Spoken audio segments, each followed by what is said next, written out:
पुराणों में 4 युगों का वर्णन मिलता है। सतयुग, त्रेता युग, द्वापर युग और कलयुग। कलयुग को एक श्राप कहा जाता है। पर क्या आपको पता है कि पृथ्वी पर कलयुग कैसे आया? कैसे कलयुग की शुरुआत हुई? आइए इस वीडियो के माध्यम से हम बताते हैं आपको। अब आइए वीडियो को आगे बढ़ाते हैं और जानते हैं कलयुग का उदय कैसे हुआ। क्या हमने कभी इस बात की ओर ध्यान दिया है कि ऐसा क्या कारण रहा होगा जिसके चलते कलयुग को धरती पर आना पड़ा? वह ना सिर्फ आया बल्कि यहाँ आकर यहीं का हो गया। तो आखिर क्या रहस्य है कलयुग के धरती पर आगमन के पीछे? आइए अब उस बारे में बात करते हैं जब धर्मराज युधिष्ठिर ने अपना राजपाट त्याग दिया था। जब धर्मराज युधिष्ठिर अपना पूरा राजपाट परीक्षित को सौंपकर अन्य पांडवों और द्रौपदी समेत महाप्रयाण हेतु हिमालय की ओर निकल गए थे, उन दिनों स्वयं धर्म बैल का रूप लेकर गाय के रूप में बैठी पृथ्वी देवी से सरस्वती नदी के किनारे मिले। गाय रूपी पृथ्वी के नयन आंसुओं से भरे हुए थे, उनकी आंखों से आंसू बह रहे थे। पृथ्वी को दुखी देख धर्म ने उनसे उनकी परेशानी का कारण पूछा। धर्म ने कहा, देवी तुम ये देख कर तो नहीं रो रही कि मेरा बस एक पैर है, या तुम इस बात से दुखी हो कि अब तुम्हारे ऊपर बुरी ताकतों का शासन होगा? इस सवाल पर पृथ्वी देवी बोली, हे धर्म, तुम तो सब कुछ जानते हो, ऐसे में मेरे दुख का कारण पूछने से क्या लाभ? सत्य, पवित्रता, क्षमा, दया, संतोष, त्याग, शास्त्र विचार, ज्ञान, वैराग्य, शौर्य, तेज, ऐश्वर्य, कांति, कौशल, स्वतंत्रता, कोमलता, धैर्य, साहस, उत्साह, कीर्ति, स्थिरता, गौरव आदि गुणों के स्वामी भगवान श्री कृष्ण के स्वधाम जाने की वजह से कलयुग ने मुझ पर कब्जा कर लिया है। पहले भगवान कृष्ण के चरण मुझ पर पड़ते थे, जिसकी वजह से मैं खुद को सौभाग्यशाली मानती थी, परंतु अब ऐसा नहीं है। अब मेरा सौभाग्य समाप्त हो गया है। धर्म और पृथ्वी आपस में बात कर ही रहे थे कि इतने में असुर रूपी कलयुग वहां आ पहुंचा और बैल और गाय रूपी धर्म और पृथ्वी को मारने लगा। राजा परीक्षित वहां से गुजर रहे थे। जब उन्होंने यह दृश्य अपनी आंखों से देखा तो कलयुग पर बहुत क्रोधित हुए। अपने धनुष पर बाण रखते हुए राजा परीक्षित ने कलयुग से कहा, दुष्ट पापी, तू कौन है? इन निरीह गाय तथा बैल को क्यों सता रहा है?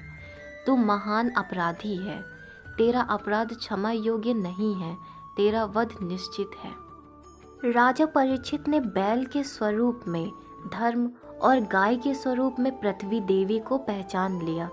परीक्षित राजा ने उनसे कहा, वृषभ, आप धर्म के मर्म को भली भांति जानते हैं, इसीलिए आप किसी के विषय में गलत न कहते हुए अपने ऊपर अत्याचार करने वाले का नाम भी नहीं बता रहे हैं। हे धर्म, सतयुग में आपके तप, पवित्रता, दया और सत्य 4 चरण थे।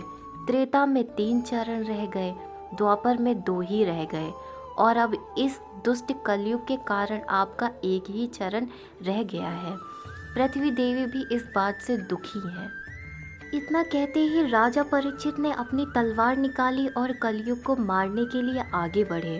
राजा परीक्षित का क्रोध देखकर कलयुग कांपने लगा। कलयुग भयभीत होकर अपने राजसी वेश को उतारकर राजा परीक्षित के चरणों में गिर गया और क्षमा याचना करने लगा। राजा परीक्षित ने शरण में आए हुए कलयुग को मारना उचित न समझा और उससे कहा, कलयुग तू मेरे शरण में आ गया है, इसीलिए मैं तुझे जीवन दान दे रहा हूँ, किंतु अधर्म, पाप, झूठ, चोरी, कपट, दरिद्रता आदि अनेक उपद्रव्यों का मूल कारण केवल तू ही है। तू मेरे राज्य से अभी निकल जा और फिर कभी लौट कर मत आना। परीक्षित की बात को सुनकर कलयुग ने कहा कि पूरी पृथ्वी पर आपका निवास है, पृथ्वी पर ऐसा कोई भी स्थान नहीं है जहाँ आपका राज्य ना हो। ऐसे में मुझे रहने के लिए स्थान प्रदान करें। कलयुग के ये कहने पर राजा परीक्षित ने सोच विचार कर कहा, झूठ, मद्यपान, परस्त्री गमन और हिंसा, इन 4 स्थानों में असत्य, मद, काम और क्रोध का निवास होता है। तू इन चारों स्थानों पर रह सकता है। परंतु इस पर कलयुग बोला, हे राजन, ये 4 स्थान मेरे रहने के लिए अपर्याप्त है। अन्य जगह भी प्रदान कीजिए मुझे। इस मांग पर राजा परीक्षित ने उसे स्वर्ण के रूप में 5वां स्थान प्रदान किया। स्वर्ण रूपी स्थान मिलते ही कलयुग ने राजा परीक्षित के सोने के मुकुट में वास कर लिया। कलयुग इन स्थानों के मिल जाने से प्रत्यक्षता तो वहां से चला गया, किंतु कुछ दूर जाने के बाद अदृश्य रूप में वापस आकर राजा परीक्षित के स्वर्ण मुकुट में निवास करने लगा। मार्कंडेय पुराण में कलयुग के दौरान शासक जनता पर माने जाने ढंग से शासन करेंगे, मनचाहे ढंग से उन पर कर थोपेंगे। शासक अपने राज्य में अध्यात्म की जगह भय का प्रसार करेंगे। वह स्वयं एक बहुत बड़ा खतरा बन जाएंगे। बड़ी संख्या में पलायन शुरू हो जाएगा। लोग सस्ते खाद्य पदार्थ और सुविधाओं की तलाश में अपने घरों को छोड़कर जाने के लिए मजबूर होंगे। धर्म को नज़रअंदाज कर दिया जाएगा और लालच, सत्ता, पैसा सभी के मस्तिष्क में प्रबल रूप से विद्यमान रहेगा।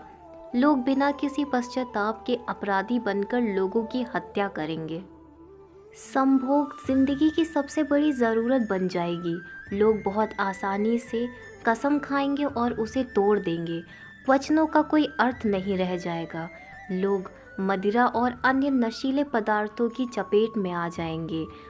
गुरुओं का सम्मान करने की परंपरा समाप्त हो जाएगी। ब्राह्मण ज्ञानी नहीं रहेंगे। क्षत्रियों का साहस खो जाएगा और वैश्य अपने व्यवसाय में ईमानदार नहीं रह जाएंगे। पाप अपने चरम पर होगा। तो यह थी आज की हमारी वीडियो।